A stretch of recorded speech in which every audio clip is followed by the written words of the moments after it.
Let me ask you this question about the involvement of the military, especially when it comes to the electoral process that we're going through. Yes. If the Chief of Army Staff at some point identified that very salient point, saying that the army should not be seen fraternizing with politicians, and then we're coming to this point where a setup is being made to deal with soldiers, or should I say military personnel, that are found in that net.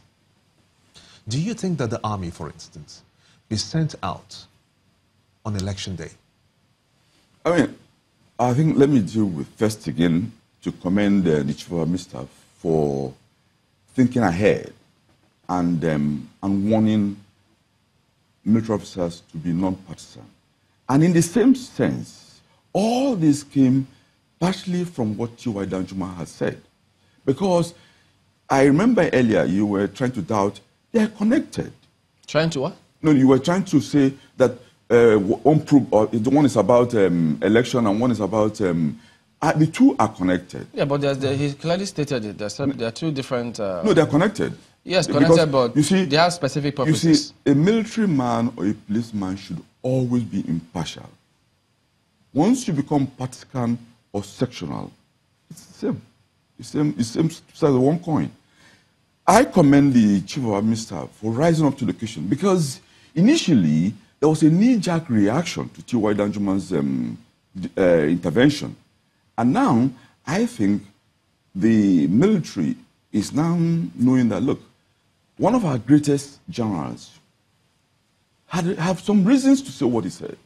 And General T.Y. Danjuma is not a man who would say things without information. By the way, you asked me for evidence. The evidence has already been given by the governor of Taraba. No, my question to you, my question is, yes, do you think that the army should be deployed at times of elections? The army should not be deployed, if I may answer your question, because in a democracy, there are two powers. There's civil power and there's military power. Civil power, that is the police, at best should be the one to be deployed. And we've now broken the convention whereby it is the police, if the police feels that they cannot handle a case, that now calls for military aid. No, the police didn't say that they don't feel that they can handle the case. I think it's the government at the top that just deploys the soldiers. I'm just saying that I'm just telling the procedure that usually the police are the civil element of the civil power. The police have, like you said, have not said that they cannot handle the job. But the convention in Nigeria over the years is that military men have been brought into election. They shouldn't have. They shouldn't be, actually. Colonel, now there's a standing court-martial. Yes. Besides the probe panel. Would the two of them be working together? Because, I mean, from my understanding of how the military operates, it usually finds a way of cleansing itself from within. True. So you have a standing court-martial, you have a probe panel. Yeah. How would the two of them work? First of all, let me begin to say that I'm happy that the development, because the military is one of the only standing institution that is standing for the defense of Nigeria. And it is the responsibility of the Chief of Army Staff to have done what he has done. The Board of Inquiry precedes a court-martial. As the name implies, it's a Board of Inquiry. After that Board of Inquiry, it goes to court-martial. If there are people found accused, then it goes to a court-martial. So what he has done, he's really followed the due process. And I commend the Chief of Army Staff for this. So in this case now, because in the setting up of that panel, he says those who might be found to have collected a bribe, that both the giver and the taker. So if the two of them, a civilian and a military man, for instance, are found to have colluded and given or taken bribes, would the civilian be made to face the court-martial? Of course, definitely not. The court-martial is meant for the military. No. If a civilian goes to commit in an offense which is detrimental to the military reputation, I think he has the responsibility that you see, the court martial is part of the legal system of our country. The civilian courts can deal with, a court martial equivalent to a high court. The civilians can deal with the civilian part. Okay. Within the court martial. Within the court. Would that solve this matter that the General T.Y. Danjuma raised? This proposal, do you think it will actually deal with the issues of collusion? Already, as part of what the Chief of Army Staff said, he said it there, that the reputation of the army is at stake. And even then, if you know, Amnesty International has for long been accusing the military for collusion. There's a UK magazine, Spectator. A Douglas Murray came to this country in February, and in fact, accused the military, and he went around, and the evidence he got was that he even made cases of support given to the Fulanis when they had been attacked. He disclosed that. And the whole thing is well documented. Is it a reliable source? Where did he get that information? He was on the ground, and he went around, and he made the disclosure. Just one person? Just Amnesty International is not one person. Oh, okay. I thought you were just I'm trying to give you, I'm corroborating that with one figure is Amnesty International, this chap, and there has been nobody who has buttressed this man's accusation. Was there any response from the army about this? No. The ones that have been response against wishy-washy, I would say, response against Amnesty International. But the evidence I'm giving now confirms what Amnesty International has been saying. By the disclosure of the DGSSS, and of course, the statement made by a statement made by the governor of Taraba. So if I understand your point, we have to believe what Amnesty International has said. Hook, line, and sinker. The word is not hook, line, and sinker. How should we treat it? I would rather answer you this way. We have to believe what the DGSSS said 12th of February in front of members of the Senate. We have to believe that because there's no other place, forum, to where you can be more accountable than in front of senators. So if we believe that, what's the point of the special standing committees and those committees set up by the army? Fantastic. It is now to get to the point of, you see, I must say, unlike what General T.Y. Danjuma, he was indirectly indicting the whole armed forces. I'm not.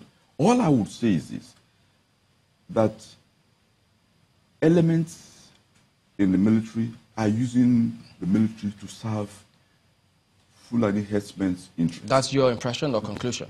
That's my impression. And of course, and I think the president himself has not helped the matter, because he is now admitting in the UK, of all places, abroad, that those who have been attacking us came from the Sahel. Until we have the government say that they are Fulanis, we just prefer that you restrict that to herders. They are herders, they have not done pastoralists. No, all right, I take your point. But he said they came from Sahel.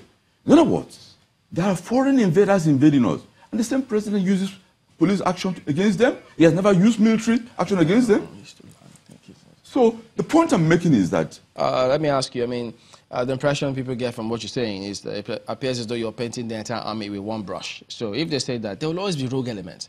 So would it then be right to assume that that's how everyone in the army is? Because according to you, you say that some elements seem to be using some elements in the army. Yes. No, I'm not painting the whole army. In fact, I'm trying to correct that the impression people got, which may have gotten from T.Y. Danjuma's comments, it's not the army as a corporate that is a problem, or the armed forces. Is that elements within the armed forces are complicit in this thing. But since this disclosure by the DGSS was given to the Senate, I presume... Was it given to the Senate or made on that summit? It's the Senate organized the Senate. Yeah, but we can't say it was given to the Senate in that summit. No, it was a Senate organized national summit on national security because of what they perceive as inaction of the executive. That was why the summit that was to be organized in the banquet hall where they said they wanted, and it was done in the Air Force headquarters mess in Abuja. Now, if the DGSS has disclosed this, then he must have told the president. You're assuming. Oh. Do you have an authority that he did? Can I say this? For a DG SSS, I'm going by the protocol. The first person he gives such critical information is his president. If we were to go by protocol, do you think that the Army 38 should have been given a court-martial before they are dismissed from the Army? Sorry? Do you think that the Army 38 should have been given a court-martial before they were dismissed from the Army? I have no clue about what, I have no information on what you're asking. What I'm asking is that where we are now is that the president has to take responsibility, because this issue of herdsmen killing is gone on too long, and I thank his chief of army staff for rising up to the occasion. We have to go. That question again, he said something. There were 38 soldiers that were dismissed from the army, and a lot of them say they were not called by any before any panel or a court-martial. So the question is, do you think, since you said we're going by protocol, do you think they should have been called before a panel or a court-martial before being dismissed?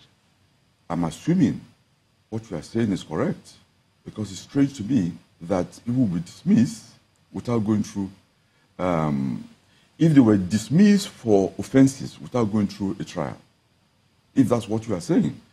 Since I don't have the information whether what you are saying is correct or not, that's why I'm very cagey in answering you. The point is that where we are, the army should rise up to its responsibility. It should not be impartial.